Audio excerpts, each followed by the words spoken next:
साथियों, बहुत बहुत नमस्कार आपको। जय मानवता। कैसे हैं? आशा करता हूँ आप सब कुशल से होंगे।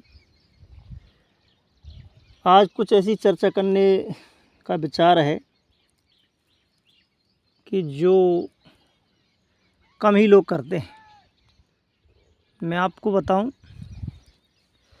हमारा जिस समय जन्म हुआ है उस समय समाज की स्थिति इतनी ही दयनीय है, इतनी विचारणीय है कि कुछ कहा नहीं जाता।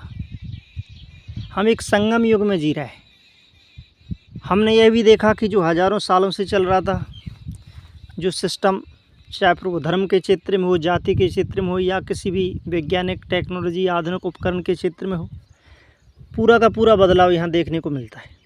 हमने बचपन में जो देखा, जो अपना जीवन, रहनी सहन, खान पियन और जो सामाजिक कार्य जो होते रहे, वो सब देखा, आज पूरी तरह बदल गया है।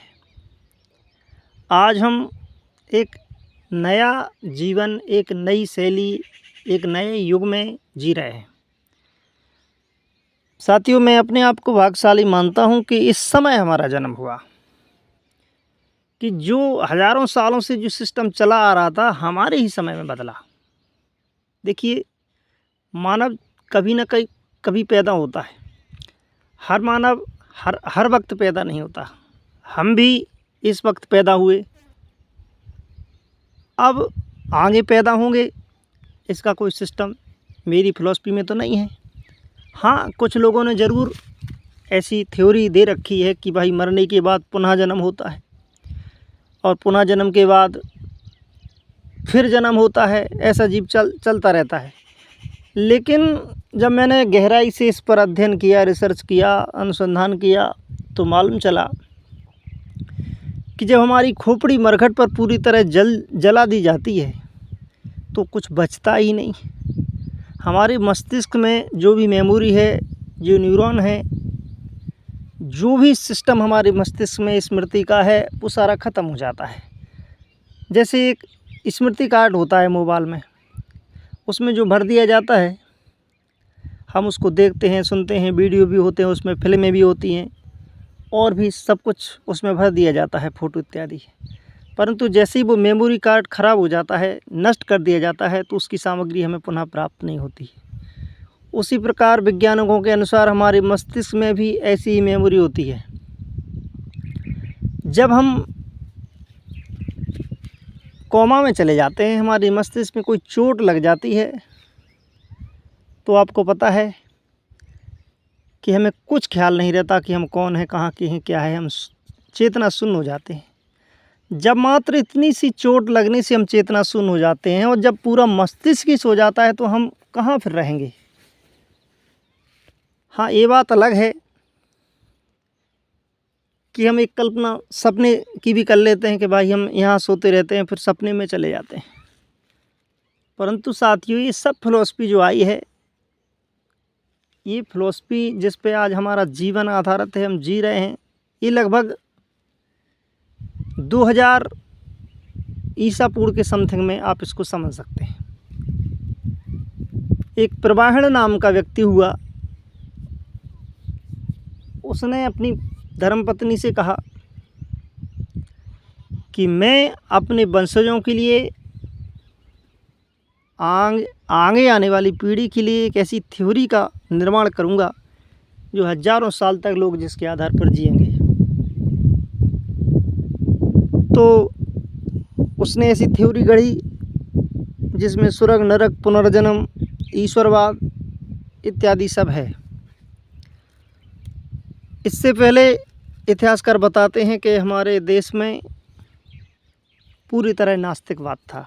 जैसे चारवाक दर्शन है, सांख्य दर्शन है, बौद्ध दर्शन है, जैन दर्शन है, जितने भी ये परंपराएं थीं, इनमें कोई ईश्वरवाद की थ्योरी नहीं थी, कोई स्वर्ग, नरक, देवी देवतावाद की थ्योरी नहीं थी। अब मैं बात ये कह रहा हूँ, आपको विश्वास तो बैठने वाला है नहीं, क्योंकि आपका जन्म जिस समाज में हुआ, बच्चा जिस समाज में जन्म लेता है, उसी समाज में रच पच जाता है। अगर हमारा जन्म इंग्लैंड में होता तुम इंग्लैंड वाला सिस्टम में जी रहे होते, हमारी भाषा भी वही होती, रहन सहन भी वही होता। अगर हमारा जन्म ऑस्ट्रेलिया में होता तो हम ऑस्ट्रेलिया की जीवन शैली जी रहे होते, हमारे बच्चे भी वैसे ही होते। आज हम भारत में हमारा जन्म हुआ तो हम भारत की जीवन शैली जी रहे हैं। यहाँ के जितने भी धर्म हैं, सिस्टम है, सामाजिक नियम हैं, कायदे हैं, जातियाँ हैं, उसी अनुसार हमें स्वतः ही ये विरासत में मिल जाती हैं। तो ये बात अलग है कि मेरे साथ भीड़ नहीं है, और यह भी सत्य है कि मेरे पास कोई तांत्रिक या जादूगरी छल विद्या इत्यादि नहीं है। यह भी उतना ही सत्य है कि विगत हजारों वर्षों से भारतीय समाज अक्षर ज्ञान से, धन से, व्यवस्थित मकान से और सुंदर स्त्री आदि से, प्राकृतिक भोग पदार्थों से वंचित रहा। ये आप भी मानते हैं कि शिक्षा के अभाव में लोगों को मूर्ख बना दिया गया, ईश्वर के नाम पर धर्म भीरू बना दिया गया। मुस्लिम काल में मनगढ़ंत कथा कहानियों के नाम पर पुराण, शास्त्र, उपनिषद, गीता, रामायण, महाभारत, न जाने कितने ग्रंथों की रचना कर समाज को स्वर्ग नरक के नाम पर भयभीत कर दिया गया। उसी का परिणाम है कि यहाँ बहुत लोग इस भोले भाले मूल्यवासी बहुजन समाज पर अपनी अपनी पौराणिक का काल्पनिक थ्योरी का सहारा लेकर उनको धर्म के नाम पर बरगला कर राज कर रहे हैं। और उसी श्रृंखला की एक कड़ी ये आज के बाबा ढाबा है। तो यह भी सत्य है कि धर्म में रचित पूर्वाग्रह से विवश अंधविश्वासी समाज में अपनी अपनी फिलॉसफी चलाना यहाँ बिल्कुल सरल है, क्योंकि कोई भी बाबा हो उन्हें यहाँ की दुकान चलाने के लिए कुछ बातें तो वही सामग्री लेनी पड़ती है जो सबको अच्छी लगती है, जिस पे कोई ऑब्जेक्शन ना उठा सके। जैसे उन्होंने कहा भाई व्यसन मुक्ति करो, माता पिता की सेवा करो, जन कल्याणी काम करो, भंडारे करो, सत्य बोलो, अच्छा जीवन जियो। ये तो सभी करवाते हैं भाई, ये ना करवाएं तो कौन उनको मानेगा। समाज उपयोगी कार्य तो होना ही चाहिए, पर इसके साथ साथ वे समाज को इतने अंधविश्वास से भर देते हैं कि समाज कई पीढ़ियों तक इन बाबाओं की गुलामी करता रहता है। प्रतिवर्ष यहाँ कुछ बाबा जेल में जाते हैं, आप देखते हो, मीडिया भी देखती है। तो कुछ अपने नए नए चमत्कारिक रूप में एक नई थ्योरी के साथ, एक नई फिलॉसफी के साथ सक्रिय होते हुए दिखाई देते हैं। ये भी तुम देखते हो, मीडिया भी देखती है। अब आप तो देखते ही हो कि मीडिया दिन रात इनको प्रपोज करती है, राजनेता इनकी मंचों पर खड़े होकर माला पहनाते हुए दिखाई देते हैं। अब रही बात हम तुम जैसे पागलों की, तो उन्हें तो लगभग 2000 साल पहले मैंने बताया कि प्रमाण नामक आर्य ने महायान को वज्रयान में कन्वर्ट करते समय देवी देवतावाद, स्वर्ग नरक, पुनर्जन्म आदि की थ्योरी देकर बना ही दिया, जिसमें कुछ ग्रीस के राजा हैं, यवनों के कुछ देवता हैं, कुछ बौद्ध धर्म के महायान और वज्रयान शाखा के देवता हैं। उन्हीं देवताओं को हमारे आज देवी देवता बना करके मंदिर में बैठा दिया गया, जिनको आप दिन रात पूजते हैं। अब साथियों, कुछ बाबा ऐसे भी हैं जो शास्त्रार्थ पर भी विश्वास रखते हैं, डिबेटें भी करते हैं, चैलेंज भी करते हैं कि आइए हम चैलेंज करते हैं हमारे वैदिक ज्ञान को, हमारे शास्त्रों को, हमारी थ्योरी को, हमारी फिलॉसफी को कोई झूठा करके दिखाए। तो साथियों, मैं अहंकार से नहीं, पूरी नम्रता से आग्रह कर रहा हूँ कि वो स्वयं बाबा हो या बाबा के कोई भक्त हों, वो यूट्यूब पर कुछ चैनल हैं उन पे आएँ। मैं उन चैनलों का नाम भी बता दे रहा हूँ। जैसे पहला चैनल है साइंस जर्नी, दूसरा चैनल है ह्यूमन विथ साइंस, तीसरा चैनल है सत्य के दर्शन, चौथा चैनल है रैशनल वर्ल्ड जो साइंस जर्नी साहब का ही है, पांचवा चैनल है अर्पित एक्सप्लेन्स, छठवां चैनल है श्याम मानव। ऐसे बहुत से चैनल हैं, अमित तिवारी जी का भी चैनल है। और अगर सही वास्तविक में आपको जानकारी चाहिए तो जय मानवता गुरुजी 77 यूट्यूब पर ये भी चैनल है। और अगर आपको और भी सही इतिहास जानना है प्रमाणों के साथ, तो आप हमारा अतीत नामक यूट्यूब चैनल पर जाइए। आज के वैज्ञानिक समय में सब यूट्यूब पर उपलब्ध है। इन चैनलों पर बिना सबूत की बात नहीं होती। किसी में साहस हो तो भाई इन शेरों को पराजित करो। अब बेचारे भोले वाले सीधे साधे गीजों को तो कोई भी पागल बना सकता है। तो आप इन पर जाइए, डिबेट कीजिए, सत्य को समझिए। हाँ, अगर आप सही हैं, आपके शास्त्र सही हैं, तो आप प्रमाणों के साथ जाइए, बिल्कुल आपकी मान्यता की जाएगी। लेकिन आप कहेंगे जिसका कोई आधार नहीं होगा, जिसका कोई सबूत नहीं होगा, जिसका कोई वैज्ञानिक सबूत नहीं होगा, जिसका कोई पुरातात्विक सबूत नहीं होगा, ऐसी जगह ऐसे सबूतों और ऐसी बातों को जो काल्पनिक हैं, मनगढ़ंत हैं, उनकी ऐसी इन चैनलों पर कोई जगह नहीं है। तो साथियों, मेरा उद्देश्य किसी भी व्यक्ति विशेष की भावनाओं को आहत करना नहीं है और ना ही किसी बाबा ढाबा से मेरा कोई व्यक्तिगत बुराई है।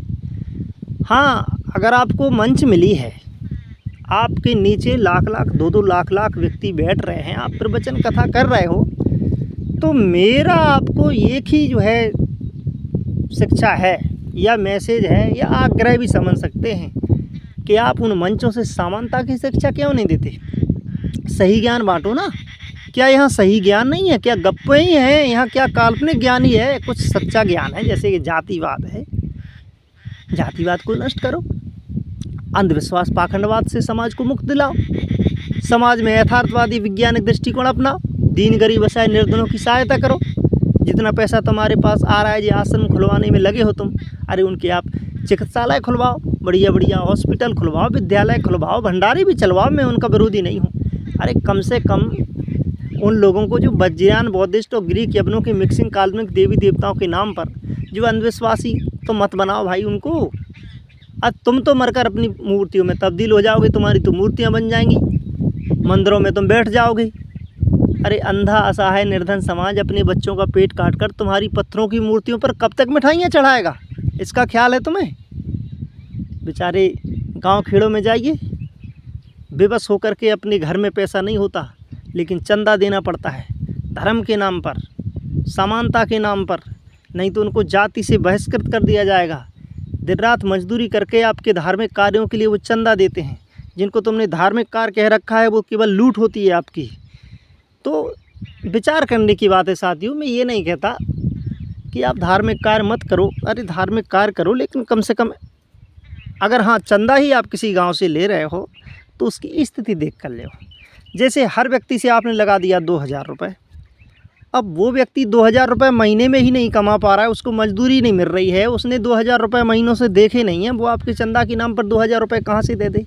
उसके पास ज़मीन भी नहीं है, मजदूरी करता है बेचारा, महीने में उसकी 4 दिन 10 दिन मजदूरी लगती है। अब 10 दिन में मान लीजिए अगर 400 से चला तो उसने 4000 कमाया, खर्चा 8000 आ जाता है राशन का। हैं, इतनी तेज़ी के ज़माने में बेचारा 2000 तुमको दे दे चंदा में।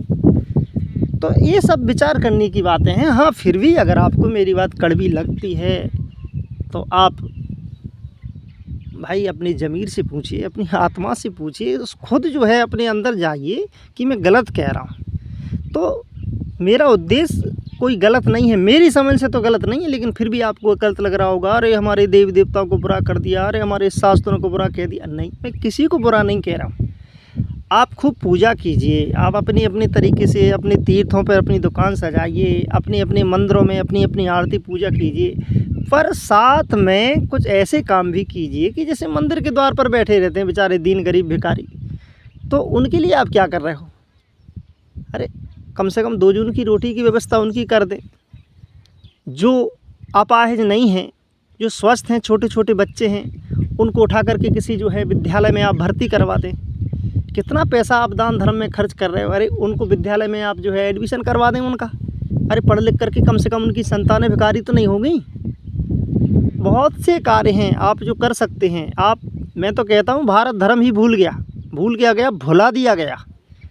तो कुछ अच्छा कीजिए आप। फिर भी आपको लगे कि मैं गलत बोल रहा हूँ तो एक बार भाई मैं सबसे माफ़ी भी मांग सकता हूँ, क्योंकि मेरी भावनाएं सभी के साथ हैं। सभी का कल्याण हो, सभी का भला हो, मेरा उद्देश्य कोई गलत नहीं है। आप मेरे चैनल जय मानवता गुरुजी 77 को अगर ऐसी बातें आपको अच्छी लगती हैं और अगर हाँ आप कुछ जानना भी चाहते हैं, चाहे वो इतिहास का विषय हो, चाहे विज्ञान टेक्नोलॉजी का विषय हो, चाहे आप कोई भी विषय पे अगर आप कुछ जिज्ञासा आपकी पैदा होती है कि हाँ भाई हम कुछ जानना चाहते हैं, तो आप इस चैनल पे आकर के कमेंट बॉक्स में प्रश्न करें। उस प्रश्न का उत्तर मैं यथासंभव देने का प्रयास करूँगा। इसी के साथ सभी का भला हो, सभी को जय मानवता, सभी आनंदित रहें, सभी विकसित रहें। जय भारत, जय मानवता।